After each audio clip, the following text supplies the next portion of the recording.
Capítulo 8. ¿Para qué soy salvo? Si recordamos lo que dijimos anteriormente sobre los pasos de la salvación, sabremos que somos salvos para poner nuestros ojos en quien nos salva. Eso lo expandiremos más adelante, pero por ahora recordemos las palabras de Yeshua, quien es nuestro Salvador. El bautismo en el nombre de Yeshua. En Marcos 16:16 dice: El que creyere y fuere bautizado será salvo, mas el que no creyere será condenado. Así como la fe y el nuevo nacimiento hacen que uno se convierta en hijo de Elohim delante de Elohim, el bautismo hace que uno se convierta en hijo de Elohim formalmente delante de los hombres. Nada puede expresar el concepto de purificación, transformación, nueva identidad, muerte al pasado y una nueva vida como el bautismo. Es debido a ello que la tevilá, sumergirse en la mikvá, se convirtió en el requisito visible del creyente para unirse formalmente a la congregación de Yeshua. Simboliza un verdadero compromiso con Yahweh, el abandono del viejo hombre, la experiencia de la regeneración y el nuevo nacimiento en Yeshua. El bautizarse no imparte la liberación del pecado en Yeshua, solo simboliza lo que ocurrió previamente. Es la representación más exacta de la purificación de nuestra alma y nuestro nacimiento de lo alto. Sin embargo, no es lo que nos provee de justificación o salvación delante del cielo. El bautismo es como un anillo que es la simbolización del amor entre una pareja. El anillo no es el amor, simboliza el amor. Otra señal muy evidente en el bautismo es que es una forma literal de mostrar que usted es un hebreo que ha cruzado un río. En el tiempo del Brit Hadashah era costumbre que los discípulos de un rabino se bautizaran en el nombre de su maestro. Teniendo eso en mente, los primeros creyentes se bautizaban en el nombre de Yeshua. En Mateo 28:19 dice: Por lo tanto, vayan a hacer talmidim, discípulos, a gente de todas las naciones, dándoles la inmersión en mi nombre. En Hechos 2:38 dice: Entonces Simón les dijo: Arrepiéntanse y sumérjanse cada uno de ustedes en el nombre de Yeshua el Mashiach. En Hechos 8:16 dice: Tan solo se habían sumergido para el nombre del Maestro Yeshua. En Hechos 10:48 dice: Y mandó que los sumergieran en el nombre de Yeshua el Mashiach. En Hechos 19:5 dice: Se sumergieron para el nombre del Maestro Yeshua el Mashiach. Una pregunta muy frecuente entre los nuevos creyentes es si deben volver a bautizarse ahora en el nombre de Yeshua. La respuesta es sí. Debe usted saber que existen varios tipos de bautismos, pero el que realizamos en el nombre de Yeshua se llama bautismo de identificación, y lo que significa es que cuando usted baja a las aguas y se sumerge, está declarando espiritualmente que usted se somete exclusivamente a las enseñanzas de la persona en cuyo nombre se está sumergiendo. Entonces, aunque usted no lo sabía, si usted fue bautizado en cualquier iglesia cristiana, estaba declarando públicamente que usted se somete a la autoridad espiritual de tal iglesia o denominación. Así que ahora que somos solo de Yahweh a través de Yeshua, debemos volver a sumergirnos en su nombre. Y no necesita que venga un ministro ordenado a sumergirle en las aguas, ni tampoco tiene que ser una pila de aguas corrientes o en un cuerpo de agua natural. Puede usted hacerlo donde tenga la oportunidad de sumergirse con algún familiar o amigo como testigo de su convicción de obedecer solamente las enseñanzas de Yeshua a Mashiach. Si lo hace así, usted estará obedeciendo correctamente a su pastor. En Hechos 22:14 al 16 dice: El Elohim de nuestros padres determinó de antemano que conocieras su voluntad, veas al justo y oigas su voz, porque le serás testigo para todos, de lo que has visto y oído. Así que ahora, ¿qué estás esperando? Levántate y sumérgete, y que tus pecados sean lavados al mismo tiempo que invocas su nombre. Entrando al desierto. Ahora que ha entendido quién es usted y cómo es que puede pasar de ser nadie a ser un hijo de Elohim, viene una gran responsabilidad sobre su vida, ya que debemos vivir de acuerdo a los preceptos de aquel que nos sacó de la oscuridad a la luz en la que hoy estamos de pie. El camino que está comenzando el día de hoy, al salir de Egipto, es uno largo y angosto que lo va a introducir al desierto. Usted ya cruzó de la muerte a la vida y ahora le corresponde vivir como uno que es parte del pueblo elegido de Yahweh, para que el día que nuestro esposo regrese por nosotros, podamos entrar en la tierra prometida. Entonces, este siguiente tema tratará de mostrarle el propósito de la salvación tan grande que ha recibido. Así que veamos algunos motivos para los que usted fue salvo. Para mostrar con nuestras obras su gracia. En Efesios 2, del 8 al 10, dice: porque por gracia sois salvos por medio de la fe, y esto no de vosotros, pues es don de Dios, no por obras, para que nadie se gloríe, porque somos hechura suya, creados en Cristo Jesús, para buenas obras, las cuales Dios preparó de antemano para que anduviésemos en ellas. Para vivir una vida kadosh. En 2 de Timoteo 1:9 dice: pues Dios nos salvó y nos llamó a una vida santa, no por nuestras propias obras, sino por su propia determinación y gracia, para mostrar nuestra identidad como pueblo de Yahweh. En 1 de Pedro 2, 9 y 10 dice: mas vosotros sois linaje escogido, real sacerdocio, nación santa, pueblo adquirido por Dios, para que anunciéis las virtudes de aquel que os llamó de las tinieblas a su luz admirable. Vosotros que en otro tiempo no erais pueblo, pero que ahora sois pueblo de Dios, que en otro tiempo no habíais alcanzado misericordia, pero ahora habéis alcanzado misericordia. Esta, específicamente, es una razón que muestra que sin dudas los que somos gentiles en cuanto a la carne teníamos que haber venido de Israel, ya que lo que Pedro dice es realmente lo que Yahweh mismo dijo en Éxodo. En Éxodo 19:6 dice: y vosotros me seréis un reino de sacerdotes y gente santa. Estas son las palabras que dirás a los hijos de Israel. Entonces, si somos israelitas, tenemos que aprender cómo es que debemos vivir para honrar a nuestro Padre Yahweh. Injertados en el olivo natural. En su palabra, Él nos muestra el proceso por el cual los gentiles debemos pasar para definitivamente convertirnos en Israel, y se llama ser injertado en el olivo natural. Eso debe hacer que nos preguntemos entonces, ¿qué es un injerto? Un injerto es un método de propagación artificial de los vegetales en el que una porción de tejido procedente de una planta se une sobre otra ya asentada, de tal modo que el conjunto de ambos crezca como un solo organismo. En Romanos 11 del 15 al 24 dice: porque si su exclusión es la reconciliación del mundo, ¿qué será su admisión sino vida de entre los muertos? Si las primicias son santas, también lo es la masa restante, y si la raíz es santa, también lo son las ramas.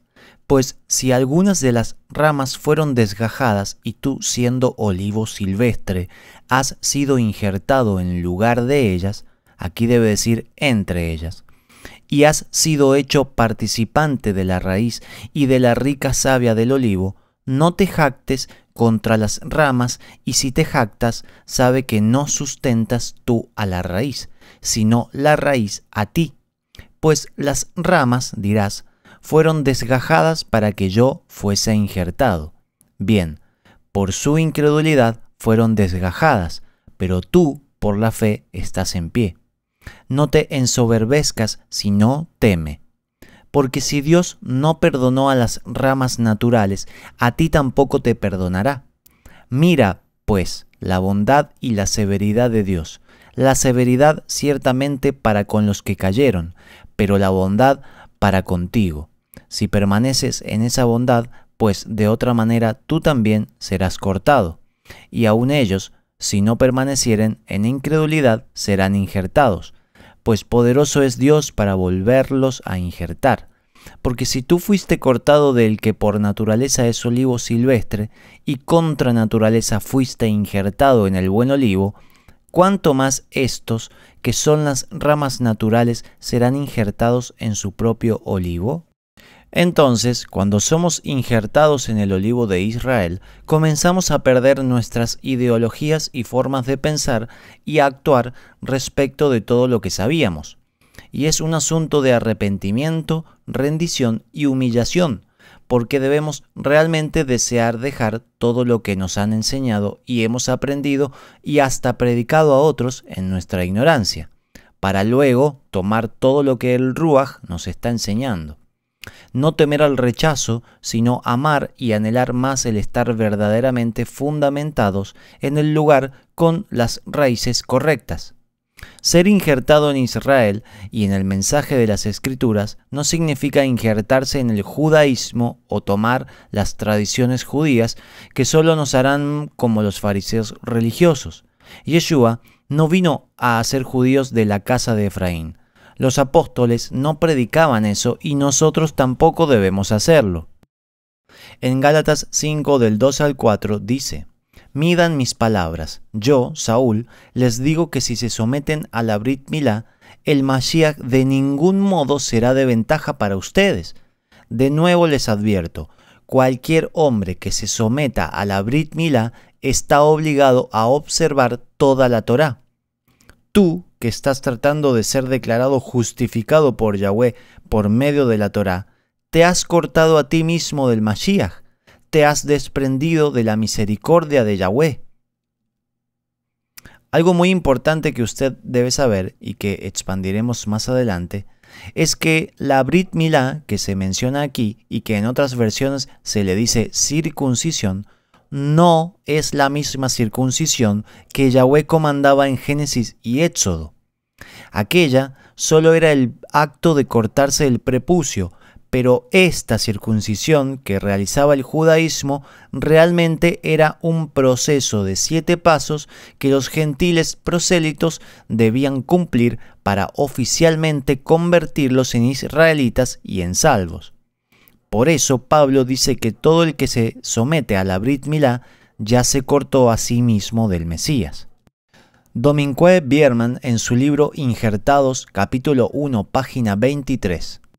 Para injertar una rama silvestre en un árbol cultivado, el árbol original necesita ser herido y la rama silvestre es introducida en ese lugar que se ha abierto. Luego, al permanecer ahí, la primera reacción es que la rama injertada pierde todas sus pequeñas hojas y sus frutos incomibles. La rama injertada se vuelve desnuda o pelada a causa de que sus anteriores frutos y hojas no son compatibles con el olivo cultivado. Mientras que el injerto permanece en su nuevo árbol, comienza a tomar su alimento de las ricas raíces del olivo y comienza a revivir y llegar a ser verde y saludable.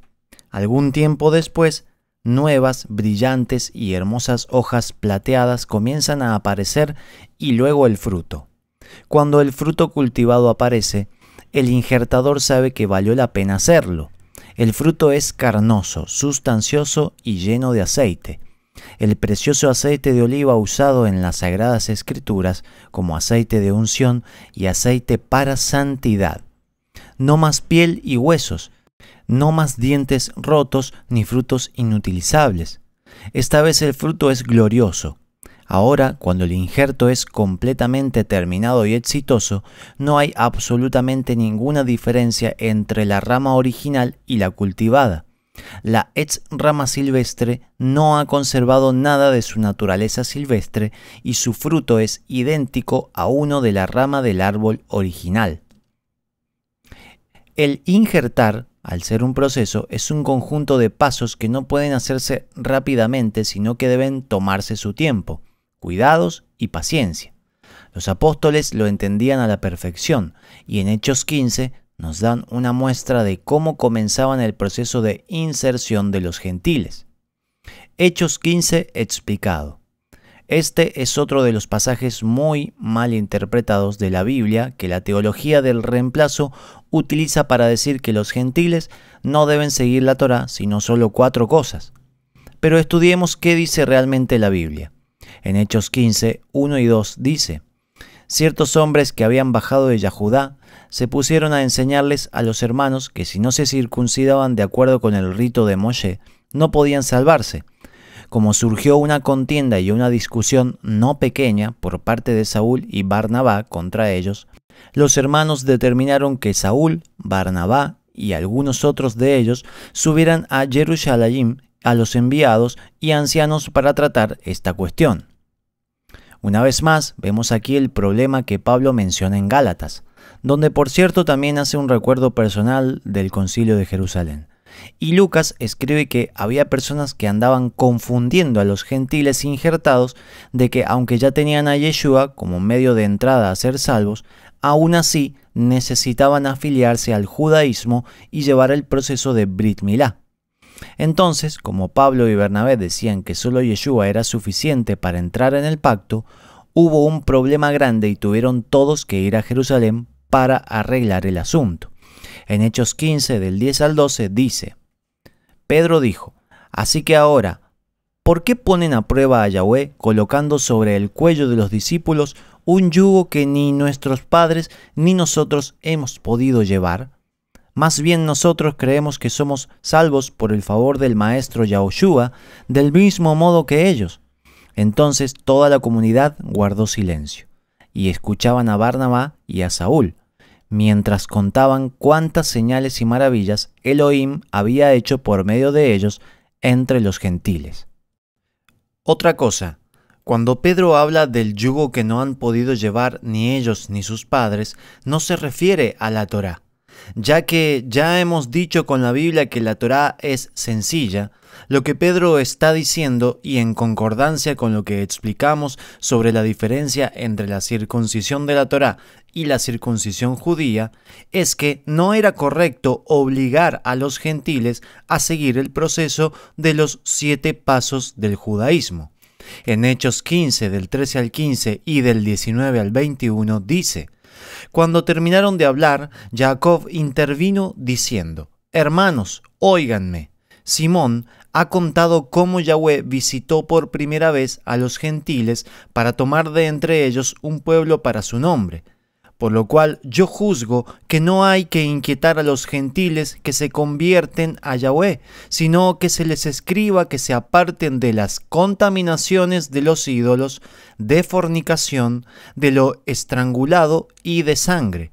Porque desde tiempos antiguos Moshe tiene en cada ciudad quienes lo proclamen en las sinagogas, donde se lee cada Shabbat.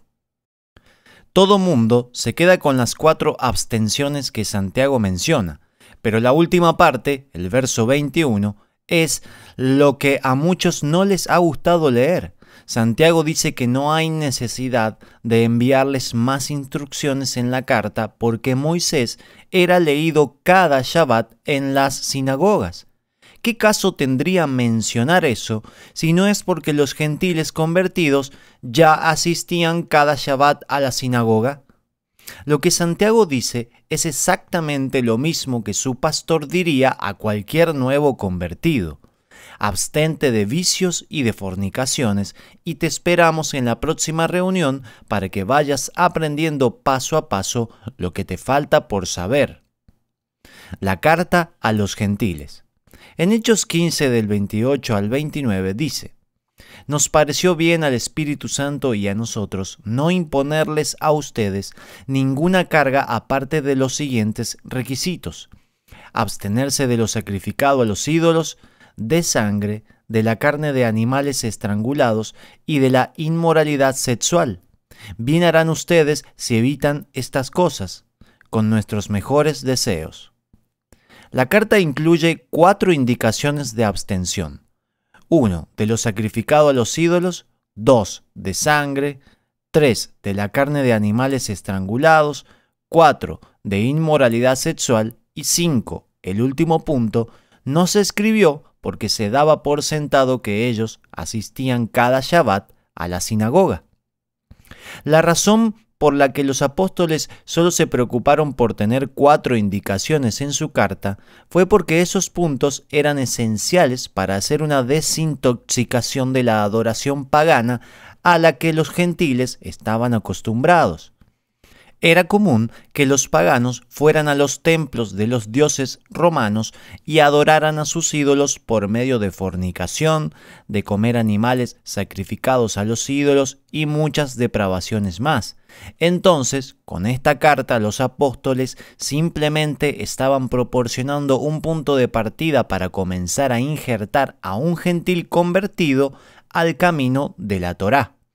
No podían obligarles a guardar todos los mandamientos en un instante, mucho más considerando que la gente no sabía que en Israel no se hacían las cosas como en sus naciones.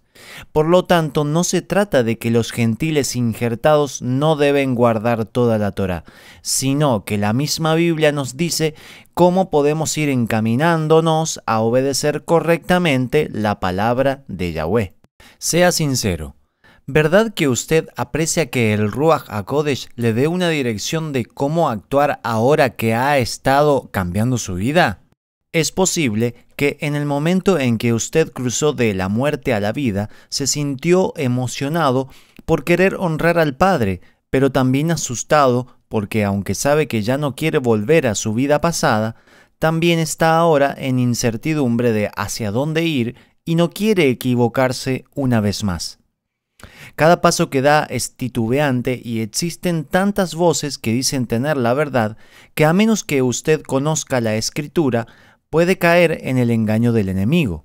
Eso mismo sentían los hermanos de la casa de Efraín hace 2000 años y los apóstoles quisieron ayudar dirigidos por el Ruach HaKodesh. Tomemos entonces esas indicaciones para comenzar a guardar la Torá de manera correcta y que nuestro proceso de injerto sea provechoso. La Torá como forma de vida. Si ser salvo te convierte en un israelita y la forma de vida de Israel es la Torá, entonces somos salvos para guardar la Torá. En 1 de Juan 2, del 3 al 6 dice: y en esto sabemos que nosotros le conocemos, si guardamos sus mandamientos. El que dice yo le conozco y no guarda sus mandamientos, el tal es mentiroso y la verdad no está en él. Pero el que guarda su palabra, en este verdaderamente el amor de Dios se ha perfeccionado. Por esto sabemos que estamos en él. El que dice que permanece en él debe andar como él anduvo. Deseo recalcar que no guardamos la Torá para ser salvos, la guardamos porque somos salvos. Ni siquiera los israelitas en Éxodo guardaron la Torá para ser salvos. La Torá fue dada 50 días después de salir de Egipto. Primero fueron salvos y luego se les dio el mandamiento de cómo vivir. Es igual con los israelitas de hoy. En Éxodo 19:1 dice: en el mes tercero de la salida de los hijos de Israel de la tierra de Egipto, en el mismo día llegaron al desierto de Sinaí. En Éxodo 20:1 dice: y habló Dios todas estas palabras. Guardar la Torá trae bendición, romperla trae maldición. En Deuteronomio 30 del 15 al 16 dice: mira, yo he puesto delante de ti hoy la vida y el bien, la muerte y el mal, porque yo te mando hoy que ames a Jehová tu Dios, que andes en sus caminos y guardes sus mandamientos, sus estatutos y sus decretos, para que vivas y seas multiplicado. Y Jehová tu Dios te bendiga en la tierra a la cual entras para tomar posesión de ella. En esta parte es donde muchos preguntarán: pero entonces, ahora que ya sé que debo guardar la Torá, ¿cuáles mandamientos debo guardar y cuáles ya no tienen valor? Mi respuesta es que todos tienen valor y ninguno está cancelado. Por lo tanto, debemos guardar toda la Torá. ¿Realmente se puede guardar toda la Torá? La respuesta rápida es sí. Sí se puede guardar toda la Torá. Si usted no lo cree, o si es de los que piensa que solo Yeshua pudo guardar toda la Torá, entonces, ¿cómo explica esto? En Lucas 1:6 dice: ambos, Zacarías y Elisabet, eran rectos e intachables delante de Dios, obedecían todos los mandamientos y preceptos del Señor. Si Zacarías y Elisabet cumplían toda la Torá, entonces quiere decir que no es tan difícil como nos lo enseñaron.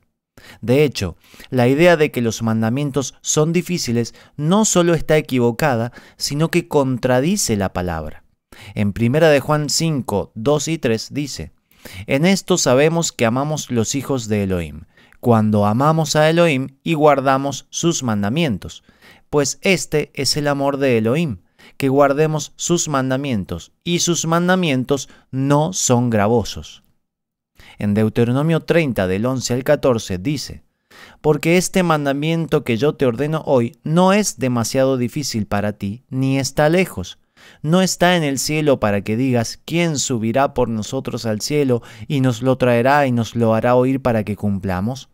Ni está al otro lado del mar para que digas: ¿quién pasará por nosotros el mar para que nos lo traiga y nos lo haga oír a fin de que lo cumplamos? Porque muy cerca de ti está la palabra, en tu boca y en tu corazón, para que la cumplas. El Padre quiere que guardemos sus mandamientos no porque nos odia tanto que nos quiere tener atados a una ley, sino porque nos ama demasiado que nos da instrucciones de cómo vivir en bendición. En Deuteronomio 5:29 dice: si tuvieran siempre ese mismo sentir para respetarme y seguir todos mis mandamientos, para que les vaya bien a ellos y a sus hijos para siempre. Cuando Adonai habló con Isaac, le dijo el orden en que Abraham guardaba la Torá. Nosotros podemos seguir ese mismo orden. En Génesis 26:5 dice: por cuanto oyó Abraham mi voz y guardó mi precepto, mis mandamientos, mis estatutos y mis leyes. Orden en que se guarda la Torá según Yahweh. 1. Los mandamientos, mitzvot, son eternos desde el día que Yahweh los instituyó y son para todo el pueblo de Israel. No son negociables y no cambian. 2. Los estatutos, hukim, tienen que ver con la santidad y la adoración. Eran ordenanzas específicas para quienes ministraban al pueblo. 3. Las leyes o preceptos. Son principios con aplicación específica de tiempo y forma, irrelevantes en el momento en que fueron dados. Debido a nuestra naturaleza carnal, al ser humano nunca le ha gustado que le digan qué hacer, y una muestra muy clara de ello es cuando compramos un aparato eléctrico y lo echamos a andar.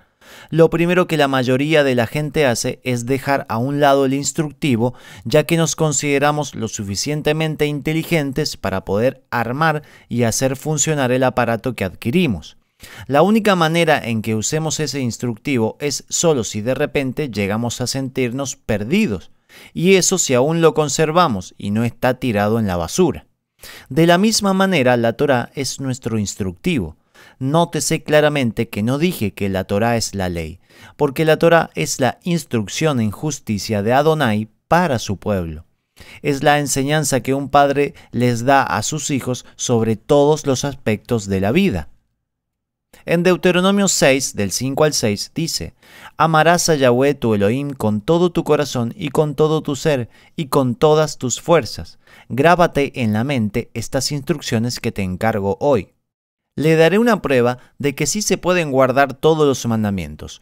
Yo estudié la carrera de licenciado en Derecho. En mi primer día de clases en la universidad me enseñaron el concepto de derecho. Concepto de derecho: el conjunto de normas jurídicas de carácter positivo que regulan la conducta externa del individuo en sociedad. Eso significa que el derecho es la disciplina que estudia cómo se comporta el ser humano cuando está con otras personas. Donde sea que haya dos personas, existe el derecho. Es una característica innata del ser humano. Si no hubiera reglas, entonces estaríamos yendo en contra de nuestra naturaleza, misma naturaleza con la que Yahweh nos creó. Si usted cree que las reglas se hicieron para romperse o se ofende cuando le ponen un reglamento a cualquier tipo de comunidad de personas, entonces usted vive en la carne. En Romanos 8, del 7 al 8 dice: por cuanto los designios de la carne son enemistad contra Dios, porque no se sujetan a la ley de Dios, ni tampoco pueden, y los que viven según la carne no pueden agradar a Dios. Si usted no puede acatar reglas, entonces nunca entenderá la Torá, ya que la Torá es el derecho de Yahweh. Es el conjunto de normas divinas escritas por el dedo de Elohim que regulan la conducta, no solo externa sino interna del individuo en su relación con Yahweh y con los demás. Está entonces en la misma naturaleza del hombre el obedecer la Torá. Lo antinatural es el no guardar los mandamientos. ¿Y quiere saber lo más sorprendente y lo que la gente que se opone a la Torá nunca ha logrado comprender? Aunque usted no cumpla con todos los mandamientos, aún así usted puede estar guardando toda la Torá. Vuelvo a mi ejemplo del derecho.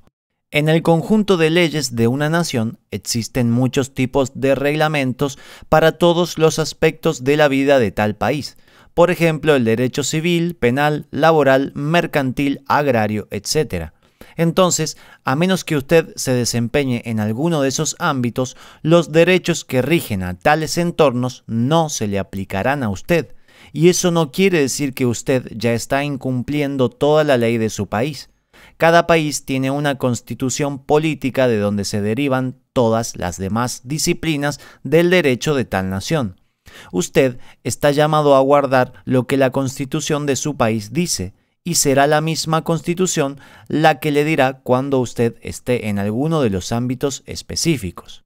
De la misma manera, la Torá es la constitución del pueblo de Elohim, y es la misma Torá para todo natural y extranjero que sea parte de Israel. Pero de ella se derivan leyes para los sacerdotes, para los levitas, para los reyes, para si hay templo, para los hombres, para las mujeres, para los trabajadores, para los patrones, para los que viven en Israel, para los que tienen tierras, para los que tienen ganado, etc. Si usted no es un sacerdote, entonces no está ordenado a practicar las reglas de los sacerdotes. Misma situación con todos los otros aspectos que mencioné.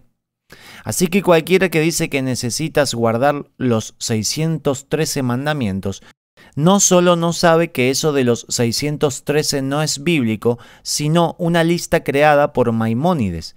No que no esté correcta, sino que no podemos decir que algo es bíblico si no está en la Biblia. Sino que tampoco tiene la menor idea de cómo funciona el derecho, tanto aquí en la tierra como mucho más importante en el reino de Yahweh. ¿Sabía usted que Yeshua guardó toda la Torá pero no practicó todos los mandamientos? Obviamente, porque no era mujer, por lo tanto los mandamientos de la menstruación no se le aplicaban. Tampoco era ganadero ni dueño de tierras, así que tampoco se le aplicaban esos mandamientos. Y no estoy tratando de salirme por la tangente para no guardar tales preceptos. Estoy tan solo explicando por qué es que Yahweh dice claramente que su Torá es sencilla de obedecer. Si usted entonces deja de lado todos los mandamientos para ciertas personas, profesiones o momentos específicos en el tiempo, por ejemplo que el templo esté en funciones, lo que queda es una lista bastante sencilla de mandamientos generales para todo Israel, judíos y gentiles injertados que estamos llamados a guardar, amar y obedecer. Los mandamientos generales para todo israelita naturales e injertados son 1. Los 10 mandamientos de Éxodo 20. 2. Las leyes dietéticas de Levítico 11. 3. Los Moadim de Levítico 23. 4. Los tzitzit de Números 15. 5. La circuncisión de Génesis 17. Estos 5 mandamientos generales son más que suficientes para que usted pueda estar guardando toda la Torá. Es muy posible que sus ojos se estén yendo al número 5 donde se habla de la circuncisión, pero recuerde lo que dijimos hace un rato atrás. La circuncisión de Génesis no es más que una operación, pero someterse a la circuncisión judía requería someter también tu voluntad al sistema judaizante que te hacía deslindarte de Yeshua. La Escritura dice que la circuncisión física no significa nada. Y de la misma forma, no estar circuncidado no significa nada. En 1 Corintios 7 del 18 al 19 dice: ¿Alguno ya era circunciso cuando fue llamado?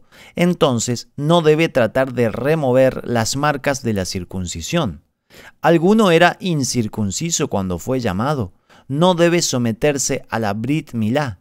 Ser circunciso nada significa y ser incircunciso nada significa. Lo que importa es guardar los mandamientos de Yahweh. Sin embargo, ¿sí logra ver eso último que está subrayado? Pablo dice que no hay diferencia en circuncidarse o no, pero luego dice, lo importante es guardar los mandamientos. Y la circuncisión es un mandamiento, así que si usted siente hacerlo, hágalo con un médico, pero sepa que no hace mayor diferencia espiritual. Usted no es mejor que el que no está circuncidado, y si por otro lado usted no siente hacerlo, no juzgue al que sí lo hace. Solo sepan que existe una ordenanza y el Ruaj nos habla como Él desea a cada quien en el momento que Él quiere. Estos mandamientos generales son los que caen en la primera categoría de la Torá que mencionamos anteriormente. Muchas personas están tratando de seguir mandamientos que ni siquiera les corresponden a ellos y al mismo tiempo desatienden los que sí se nos aplican a todos en general. Yeshua tuvo algo que decir al respecto. En Mateo 23:23 dice: «¡Ay de vosotros, escribas y fariseos hipócritas! Porque diezmáis la menta y el eneldo y el comino, y dejáis lo más importante de la ley, la justicia, la misericordia y la fe. Esto era necesario hacer sin dejar de hacer aquello». Cuando le preguntaron a Yeshua cuál era el mandamiento más importante, él respondió, en Mateo 22:37 al 40, «Amarás a Yahweh tu Elohim con todo tu corazón, y con toda tu alma, y con toda tu fuerza. Este es el mayor y más importante mitzvah». Y un segundo similar a este: «Amarás a tu prójimo como a ti mismo». Toda la Torá y los profetas dependen de estos dos mitzvot. En ese pasaje, Yeshua está haciendo una cita directa de Deuteronomio 6:5, y cuando dice que de esos dos mandamientos depende toda la Torá y los profetas, no significa que ya la Torá se abrogó. Yeshua está diciendo las dos categorías de los mandamientos de la Torá, y usted los puede ver bien específicos en los 10 mandamientos principales. 1. Los que regulan nuestra relación con Elohim, los primeros 4, y 2. Los que regulan nuestra relación con los demás, del 5 al 10.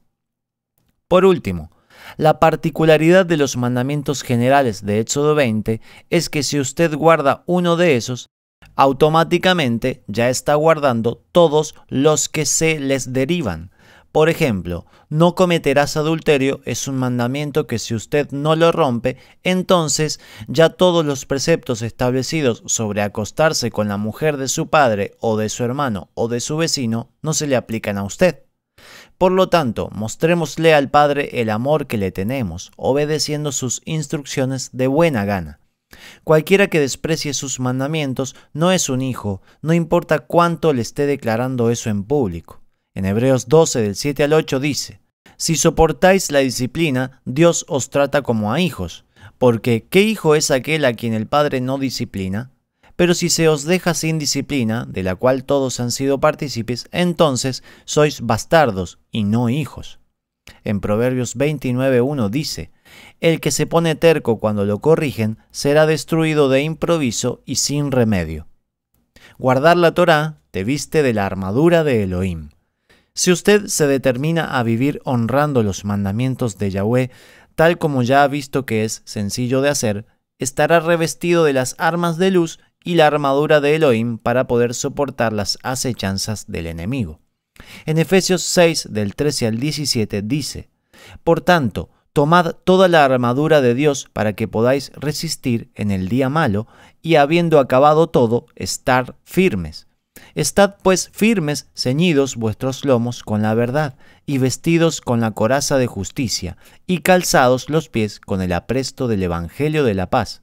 Sobre todo, tomad el escudo de la fe, con que podáis apagar todos los dardos del fuego del maligno, y tomad el yelmo de la salvación y la espada del Espíritu, que es la palabra de Dios».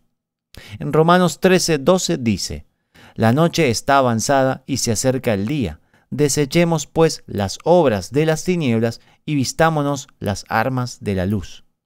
Según Pablo, nuestra pelea es contra seres espirituales, y aquí viene una gran verdad que usted necesita siempre tener en cuenta. No todas las cosas malas que nos suceden son culpa del diablo. Es irresponsable de nuestra parte culpar de todo a Satán, cuando existen otros enemigos a los que nos enfrentamos, y desconocerlos es parte esencial de por qué no podemos vencerlos. Los 4 enemigos del creyente. El creyente en el Mesías tiene 4 enemigos principales y nos atacan en este orden. 1. La carne. 2. El mundo. 3. El yo. Y 4. Satán. Todos estos enemigos pueden ser vencidos sometiendo nuestra voluntad a los preceptos de Yahweh. Nadie que no pueda vencer ni su carne podrá siquiera enfrentarse a Satanás. Conozcamos un poco más sobre cada uno y cómo vencerlos. Enemigo 1, la carne. La carne es el enemigo principal del ser humano. A la carne no le gusta que la enfrenten a la Torá. Una persona que vive en pecado, es decir, transgresión de la Torá, está imposibilitada de agradar a Elohim. En Romanos 8, del 7 al 8 dice: por cuanto los designios de la carne son enemistad contra Dios, porque no se sujetan a la ley de Dios, ni tampoco pueden. Y los que viven según la carne no pueden agradar a Dios. Y como creyentes que deseamos obedecer la Torá, la carne estará mucho más activa en contra de nosotros, ya que ver la Torá hace que el pecado se encienda aún más. En Romanos 7:8 dice: mas el pecado, tomando ocasión por el mandamiento, produjo en mí toda codicia, porque sin la ley el pecado está muerto. Nadie que vive haciendo las obras de la carne puede decirse a sí mismo hijo de Elohim. En Gálatas 5:19 al 21 dice: y manifiestas son las obras de la carne, que son adulterio, fornicación, inmundicia, lascivia, idolatría, hechicerías, enemistades, pleitos, celos, iras, contiendas, disensiones, herejías, envidias, homicidios, borracheras, orgías y cosas semejantes a estas, acerca de las cuales os amonesto, como ya os lo he dicho antes, que los que practican tales cosas no heredarán el reino de Dios.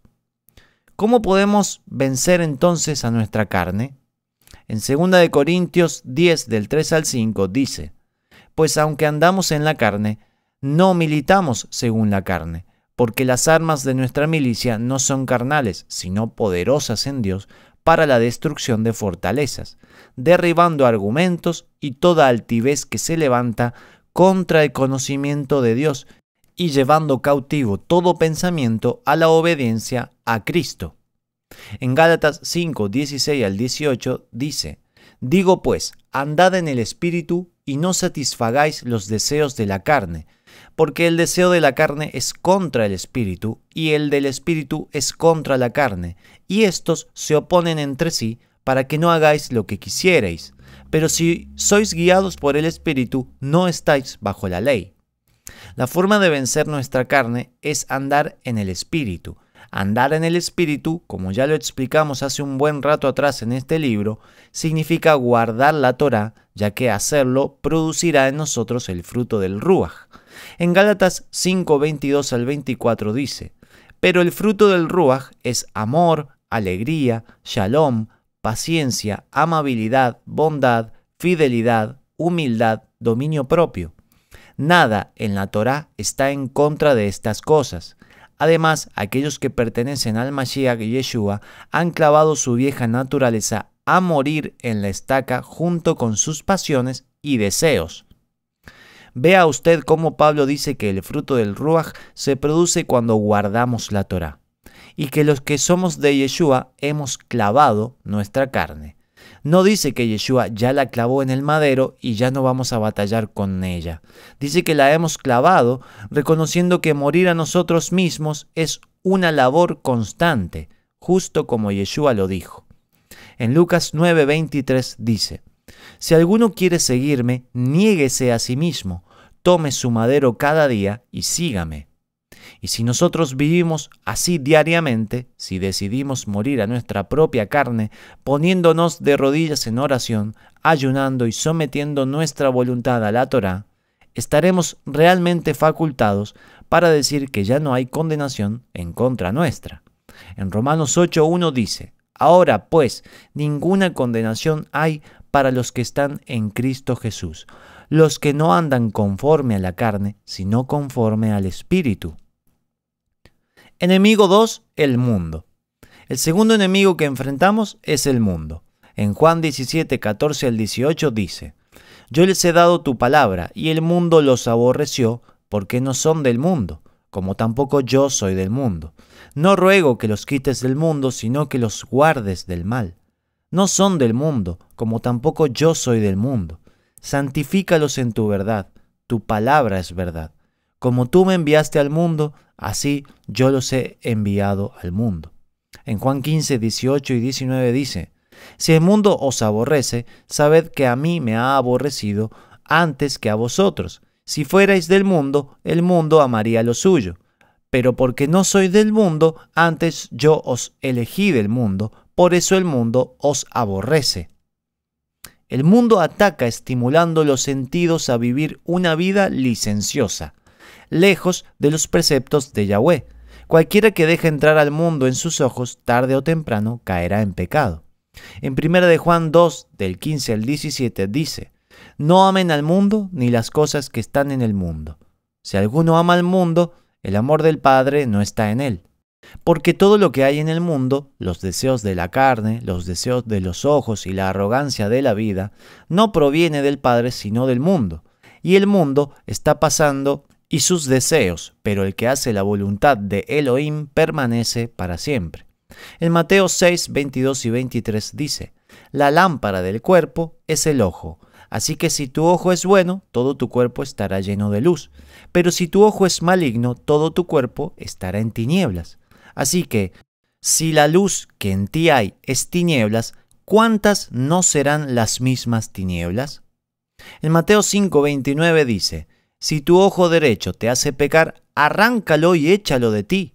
Mejor es que se pierda una parte de ti, que todo tu cuerpo sea echado en el Gehinom.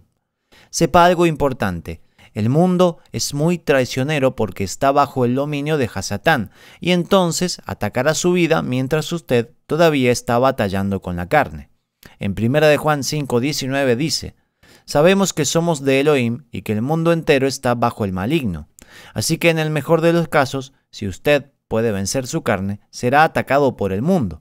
Pero si vive en la carne, el mundo será solo combustible para el fuego que hay dentro de usted. Pero igual que con cualquier fuego, tarde o temprano, el que vive en el mundo será consumido por el mundo. En 2 de Pedro 2, del 20 al 22, dice: ciertamente, si habiéndose ellos escapado de las contaminaciones del mundo por el conocimiento del Señor y Salvador Jesucristo, enredándose otra vez en ellas, son vencidos, su postrer estado viene a ser peor que el primero, porque mejor les hubiera sido no haber conocido el camino de la justicia, que después de haberlo conocido, volverse atrás del santo mandamiento que les fue dado. Pero les ha acontecido lo del verdadero proverbio: el perro vuelve a su vómito y la puerca lavada a revolcarse en el cieno. En Mateo 16, 26 dice: porque ¿qué aprovechará al hombre si ganare todo el mundo y perdiere su alma? ¿O qué recompensa dará el hombre por su alma? En Santiago 4:4 dice: oh gente adúltera, ¿no saben que la amistad con el mundo es enemistad con Dios?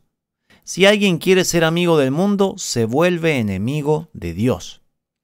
¿Cómo se vence al mundo? En 1 de Juan 5, 4 y 5 dice: porque todo lo que ha nacido de Elohim vence al mundo, y esta es la victoria que ha vencido al mundo, nuestra fe. ¿Quién es el que vence al mundo sino el que cree que Yahushua es el Hijo de Elohim? ¿Y cómo demostramos nuestra fe? Con las obras de justicia. En Santiago 1:27 dice: la religión pura y verdadera a los ojos de Dios Padre consiste en ocuparse de los huérfanos y de las viudas en sus aflicciones, y no dejar que el mundo te corrompa. Cuando Pedro predicó en Shavuot, la multitud le insistió que les explicara cómo iniciar una vida en la fe en Yeshua. En Hechos 2, 37 al 38 y 40, dice: Hermanos, ¿qué debemos hacer? Kefa les respondió: Vuélvanse de sus pecados, Teshuvá, regresen a Yahweh y sea cada uno de ustedes sumergido en la autoridad de Yeshua HaMashiach para perdón de sus pecados y recibirán el don del Ruach HaKodesh. Él expuso su caso con muchos otros argumentos y se mantenía suplicándoles: Sálvense de esta generación perversa. En 1 Corintios 2:12 dice: Y nosotros no hemos recibido el espíritu del mundo, sino el espíritu que proviene de Dios, para que sepamos lo que Dios nos ha concedido. Y si usted está lleno del Ruach HaKodesh, la obra del Ruach en su vida se manifiesta en el pacto renovado, la Torá en su corazón, y la guarda sin necesidad que nadie le insista. Lo hace porque ama a Yahweh y ama sus instrucciones. Eso hará que nada en el mundo le desvíe su atención de ponerlas por obra. En Salmos 1 del 1 al 3 dice: Bienaventurado el varón que no anduvo en consejo de malos, ni estuvo en camino de pecadores, ni en silla de escarnecedores se ha sentado, sino que en la ley de Jehová está su delicia, y en su ley medita de día y de noche. Será como árbol plantado junto a corrientes de aguas, que da su fruto en su tiempo y su hoja no cae, y todo lo que hace prosperará. Enemigo 3. El yo. El tercer enemigo que enfrentamos es el yo. Si usted es una persona que sabe refrenar su carne y se aparta del mundo, sin dudas, es una persona en búsqueda de Yahweh. Pero ahí es donde debemos ser muy cuidadosos de no perdernos en el ego de decir que somos más iluminados, ya que si una cosa odia a Yahweh, son los ojos altivos. En Proverbios 6, del 16 al 19 dice: Hay 6 cosas que el Señor aborrece, y 7 que le son detestables: los ojos que se enaltecen, la lengua que miente, las manos que derraman sangre inocente, el corazón que hace planes perversos, los pies que corren a hacer lo malo, el falso testigo que esparce mentiras, y el que siembra discordia entre hermanos. En Romanos 9, 31 al 32 dice: Mas Israel, que iba tras una ley de justicia, no la alcanzó. ¿Por qué? Porque iban tras ella no por fe, sino como por obras de la ley, pues tropezaron en la piedra de tropiezo. Una cosa que sucede con la gente que se hace soberbia por el conocimiento de la Biblia es que comienza a agregar sus propias idiosincrasias a la aplicación de la palabra, porque sabe que así la gente le seguirá solo a él. Yeshua tuvo mucho que decir sobre los que se sentían más santos que los demás por estar en posición de liderazgo. En Marcos 7 del 8 al 9 dice: Ustedes se apartan del mandamiento de Elohim y se aferran a tradiciones humanas.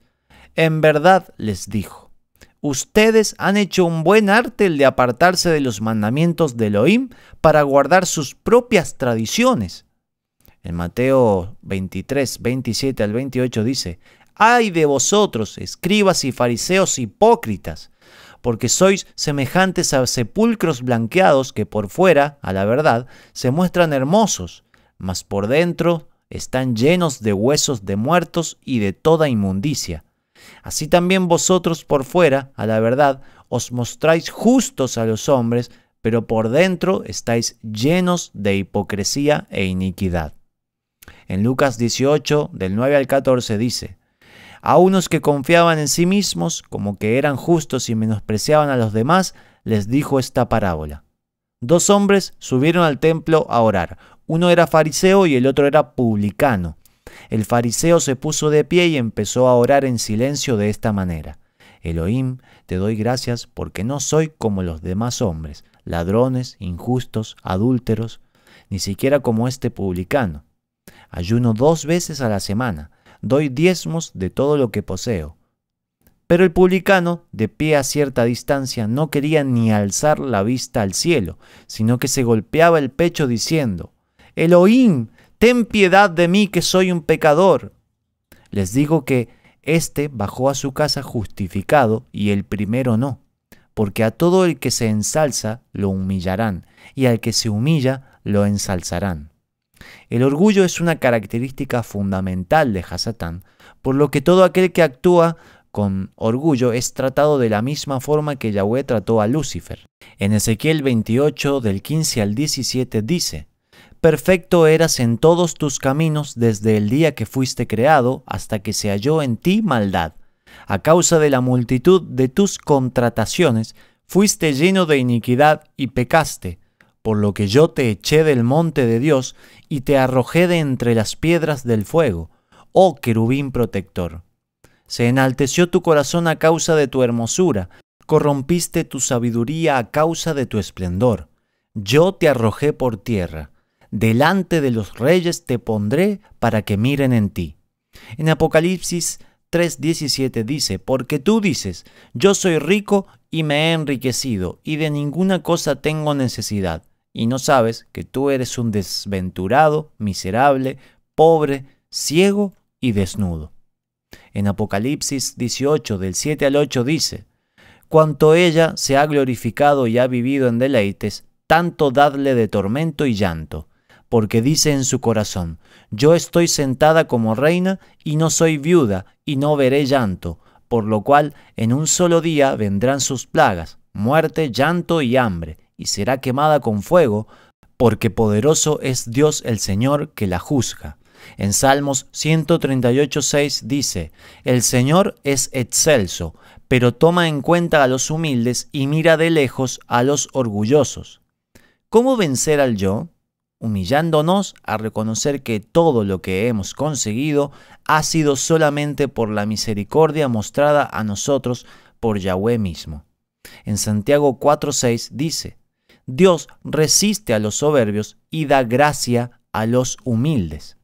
En Filipenses 3, del 7 al 9 dice: Pero cuantas cosas eran para mí ganancia, las he estimado como pérdida por amor de Cristo. Y ciertamente aún estimo todas las cosas como pérdida por la excelencia del conocimiento de Cristo Jesús mi Señor, por amor del cual lo he perdido todo, y lo tengo por basura para ganar a Cristo, y ser hallado en Él, no teniendo mi propia justicia que es por la ley, sino la que es por la fe de Cristo, la justicia que es de Dios por la fe. En Santiago 3, del 13 al 17 dice: ¿Hay entre ustedes alguien verdaderamente sabio y entendido? Que demuestre su sabiduría con su buena conducta y con buenas obras hechas con humildad. El verdadero sabio no es orgulloso, pero si ustedes están llenos de celos y rivalidad, no tienen por qué dárselas de sabios. Su orgullo es una mentira que oculta la verdad. Esa no es la clase de sabiduría que viene del cielo, sino terrenal, producto de la mente, aunque en realidad viene del demonio. Por eso, donde hay celos y rivalidad, también hay desorden y toda clase de mal. Pero la sabiduría que viene del cielo es, ante todo, pura. También es pacífica, considerada y flexible. Además, siempre es compasiva y produce una cosecha de bondad. Asimismo, es justa y sincera. En Jeremías 9, del 23 al 24 dice: Así ha dicho Yahweh: No se enorgullezca el sabio de su sabiduría, ni se enorgullezca el valiente de su valentía, ni se enorgullezca el rico en sus riquezas. Solamente en esto debe uno enorgullecerse, en ferviente devoción a mí, porque yo, Yahweh, actúo con bondad, justicia y equidad en el mundo, porque en estas cosas me deleito, declara Yahweh. Enemigo 4. Hasatán. El cuarto enemigo que enfrentamos es Satanás, a Satán y sus fuerzas espirituales de maldad. Entonces tenemos que conocer cómo es que él nos ataca para saber cómo defendernos. Y de hecho, aun cuando el diablo es quien ataque, no lo hace porque se le antojó, sino porque Yahweh lo está utilizando para probarnos a nosotros.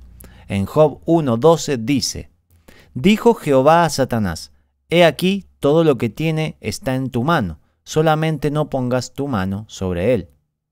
En Job 2:6 dice: Y Jehová dijo a Satanás: He aquí, él está en tu mano, mas guarda su vida. En la historia de Job vemos un ejemplo perfecto de la razón por la que Hasatán ataca a una persona. En Job 1:1 dice: Hubo en tierra de Uz un varón llamado Job, y era este hombre perfecto y recto, temeroso de Dios y apartado del mal. En Job 1:8 dice: y Jehová dijo a Satanás: ¿no has considerado a mi siervo Job, que no hay otro como él en la tierra, varón perfecto y recto, temeroso de Dios y apartado del mal? Qué gran privilegio que el mismo Yahweh se expresara de nosotros como lo hizo con Job. Pero qué gran responsabilidad también. Si analizamos lo que se dijo de Job, notamos que se le dice perfecto, recto, temeroso de Elohim y apartado del mal. Todas esas características son producidas en una persona que guarda la Torá. En Salmos 19, del 7 al 9 dice: la ley de Jehová es perfecta, que convierte el alma. El testimonio de Jehová es fiel, que hace sabio al sencillo. Los mandamientos de Jehová son rectos, que alegran el corazón. El precepto de Jehová es puro, que alumbra los ojos. El temor de Jehová es limpio, que permanece para siempre. Los juicios de Jehová son verdad, todos justos. En Proverbios 8, del 13 al 14 dice: el temor de Jehová es aborrecer el mal. La soberbia y la arrogancia, el mal camino, y la boca perversa, aborrezco. Job fue atacado por Satán porque él había vencido a la carne, sometiendo su voluntad a la Torá, al mundo, aborreciendo el mal camino, y a su mismo orgullo al reconocer a Yahweh como Adón sin importar las circunstancias. ¿Puede usted actuar de la misma forma? Esta debe ser una revelación muy importante, ya que estamos acostumbrados a culpar al diablo de todo lo malo que nos sucede. Sin embargo, bíblicamente vemos que mucho de lo que consideramos como ataque del diablo es realmente provocado por nuestro desapego a los preceptos de la Torá. Tenemos que aprender a distinguir cuando somos nosotros mismos los que estamos fallando. Cualquiera que no vive en el Ruaj anda en la carne. Vivir en el Ruaj es obedecer la Torá.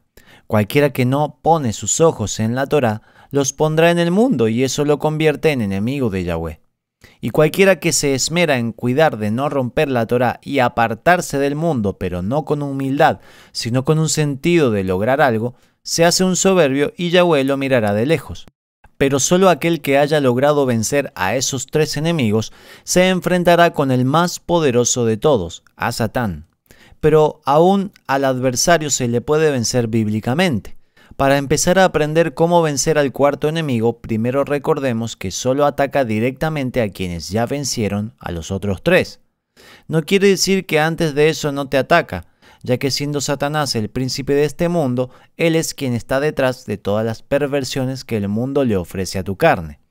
Así que aquí reconocemos una característica de Satán: es traicionero, ya que buscará la forma de destruirte aun si no es su momento de hacerlo.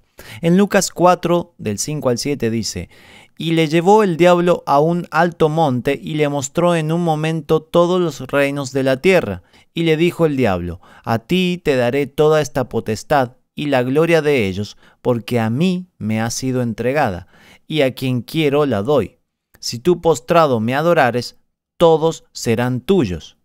En Efesios 2, del 1 al 2 dice: y Él os dio vida a vosotros cuando estabais muertos en vuestros delitos y pecados, en los cuales anduvisteis en otro tiempo, siguiendo la corriente de este mundo, conforme al príncipe de la potestad del aire, el espíritu que ahora opera en los hijos de desobediencia.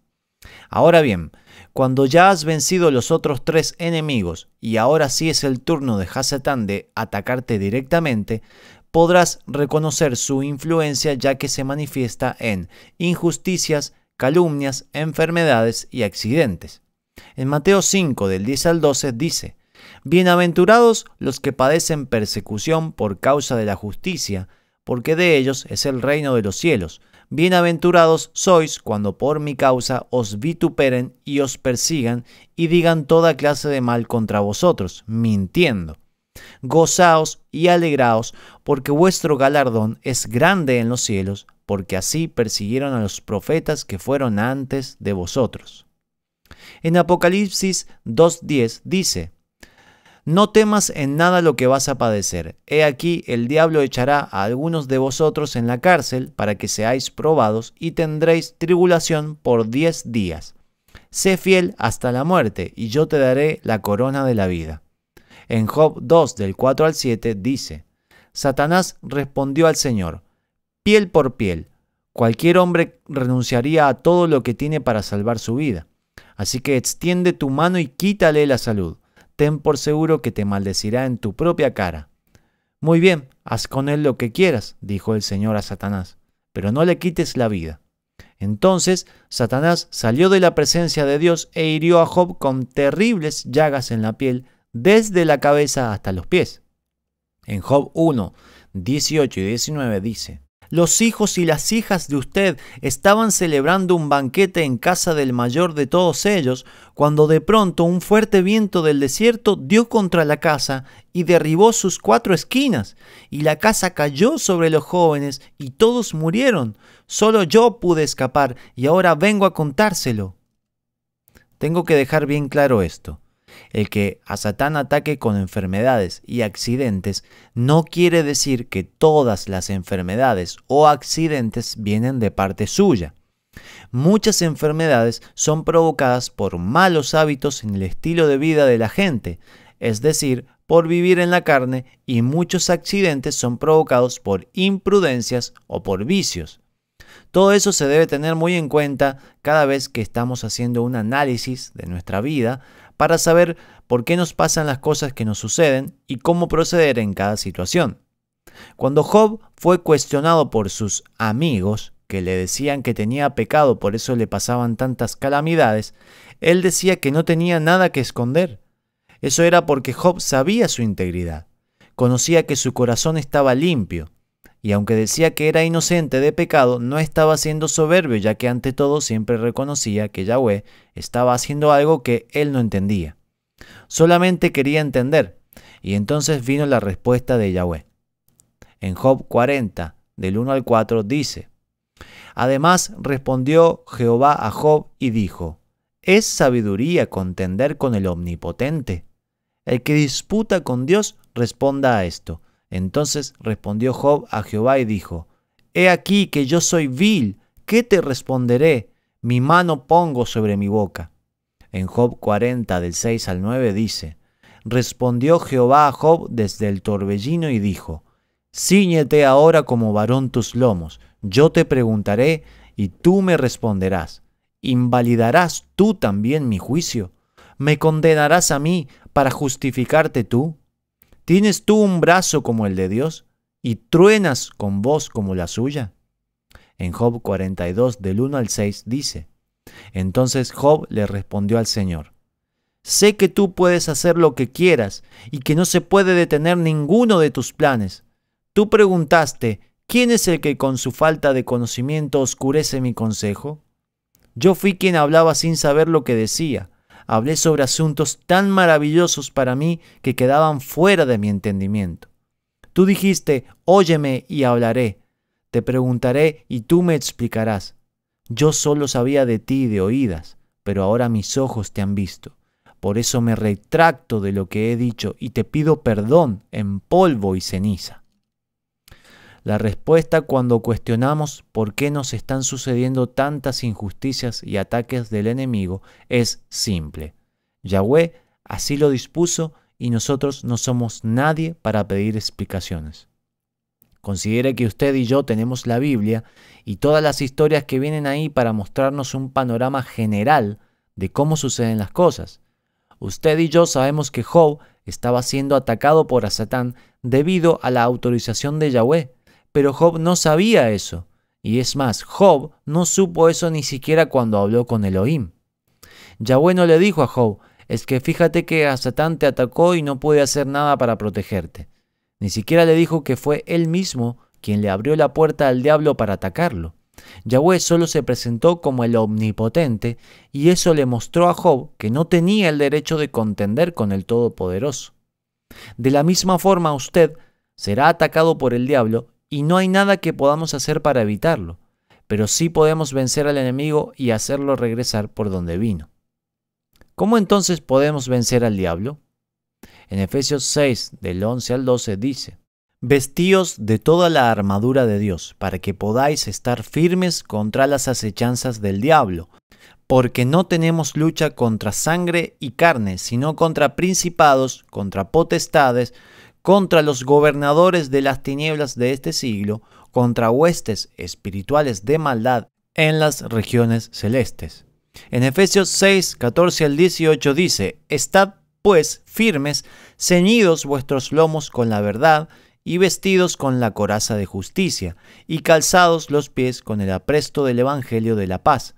Sobre todo, tomad el escudo de la fe, con que podáis apagar todos los dardos de fuego del maligno, y tomad el yelmo de la salvación y la espada del Espíritu, que es la palabra de Dios, orando en todo tiempo con toda oración y súplica en el Espíritu, y velando en ello con toda perseverancia y súplica por todos los santos.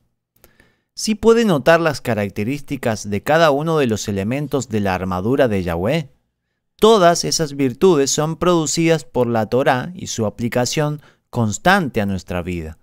¿Desea usted estar vestido de toda la armadura de Elohim? Guarde la Torá. Job estaba vestido de esa armadura porque, de no ser así, Yahweh jamás hubiera metido sus manos al fuego por él. En 1 de Pedro 5:8 dice: tengan dominio propio y manténganse alerta. Su enemigo el diablo anda por ahí como un león rugiente buscando a quien devorar. Dominio propio es parte del fruto del Ruach HaKodesh que solo se produce al guardar la Torá. Cualquiera que no tiene dominio propio será devorado por el enemigo. En Santiago 4:7 dice: así que sométanse a Dios, resistan al diablo y él huirá de ustedes. Someternos a Elohim significa obedecer sus órdenes. Sus órdenes son la Torá. En realidad, a estas alturas del mensaje, sin dudas parece como si explicar estos puntos parece innecesario. Sin embargo, es muy importante siempre recalcarlos para que usted comprenda no solo qué tan esencial es a la vida de un creyente el obedecer los mandamientos del Padre, sino qué tan sencillo es vivir una vida en victoria. No necesitamos una fórmula mágica, solamente se trata de ser salvo y mostrarlo con nuestras acciones, honrando los preceptos de quien nos salvó. Juan lo escuchó en los cielos como una declaración definitiva. En Apocalipsis 12 del 10 al 11 dice: porque ha sido lanzado fuera el acusador de nuestros hermanos, el que los acusaba delante de nuestro Dios día y noche. Y ellos le han vencido por medio de la sangre del Cordero y de la palabra del testimonio de ellos, y menospreciaron sus vidas hasta la muerte. La sangre del Cordero y la palabra del testimonio de ellos, lo que los hizo hasta morir por su fe. Esas son las dos razones por las que se dice que vencieron al acusador. Esas son también las dos razones por las que habían sido perseguidos por el dragón, capítulos antes. En Apocalipsis 12:17 dice: entonces el dragón se llenó de ira contra la mujer y se fue a hacer guerra contra el resto de la descendencia de ella, los que guardan los mandamientos de Dios y tienen el testimonio de Jesucristo. Vemos entonces que esa afirmación de que menospreciaron su vida hasta la muerte es la clave para comprender cómo vencer definitivamente a Satán. Tendrás que morir, pero morir desde que vives aquí, morir a ti mismo, tomar tu madero diariamente y seguir a Yeshua, y luego ser fiel hasta la muerte, lo que te dará la corona de la vida. Nadie que no puede permanecer en los mandamientos sencillos de Adonai puede con certeza llamarse su hijo y por ende jamás vencerá al diablo. De hecho, es propiedad del diablo. En 1 de Juan 3, del 7 al 8 dice: hijitos, nadie os engañe. El que hace justicia es justo como él es justo. El que practica el pecado es del diablo, porque el diablo peca desde el principio. Para esto apareció el Hijo de Dios, para deshacer las obras del diablo. Y justo como lo dice Juan en este pasaje, mismo Yeshua dice el propósito de su venida a la tierra. En Juan 10:10 dice: el ladrón no viene más que a robar, matar y destruir. Yo he venido para que tengan vida y la tengan en abundancia. El regreso del Hijo pródigo. Si vivimos una vida de obediencia, siguiendo el ejemplo de Yeshua en todos nuestros actos, entonces estaremos siendo igual que una de las ramas naturales. Se cumplirá en nosotros la historia del Hijo pródigo, quien, para el que conoce la Escritura, realmente tiene nombre. En Jeremías 31 del 8 al 10 dice: He aquí, yo los traigo del país del norte y los reuniré de los confines de la tierra, entre ellos los ciegos y los cojos, la mujer encinta y también la que está dando a luz. Una gran compañía volverá acá. Con llanto vendrán y entre súplicas los guiaré. Los haré andar junto a arroyos de aguas, por camino derecho en el cual no tropezarán. Porque soy un padre para Israel, y Efraín es mi primogénito. Oíd, naciones, la palabra del Señor, anunciad en las costas lejanas, y decid, el que dispersó a Israel lo reunirá y lo guardará como un pastor a su rebaño. En Jeremías 31, 18 al 20 dice, ciertamente he oído a Efraín lamentarse, me has castigado y castigado fui como becerro indómito. Hazme volver para que sea restaurado, pues tú, Señor, eres mi Dios. Porque después que me aparté me arrepentí, y después que comprendí me di golpes en el muslo. Me avergoncé y también me humillé, porque llevaba el oprobio de mi juventud. ¿No es Efraín mi hijo amado? ¿No es un niño encantador? Pues siempre que hablo contra él lo recuerdo aún más. Por eso mis entrañas se conmueven por él. Ciertamente tendré de él misericordia, declara el Señor. Y entonces, cuando volvamos a nuestro Padre y obedezcamos su palabra sin desviarnos, ahora sí provocaremos celos a nuestro hermano mayor, Judá, y eso hará que ellos también busquen en la Escritura y reconozcan que el Mesías, Yeshua, es quien nos ha hecho volver y por eso nos comportamos como israelitas. Mientras nosotros seamos cristianos, vivamos alejados de la Torá y prediquemos un Jesús que no guarda los mandamientos y que nació en Navidad, Judá jamás se sentirá celoso. Pero he podido ver que ahora que existe un despertar de Efraín en las naciones, los hermanos judíos están comenzando a inquietarse y eso les hace volver a la Torá también y reconocer al único Salvador del mundo, Yeshua HaMashiach. En Romanos 11, 25 y 26 dice, digo pues, ¿han tropezado los de Israel, Judá, para que cayesen? En ninguna manera. Pero por su transgresión vino la salvación a los gentiles, Efraín, para provocarles a celos.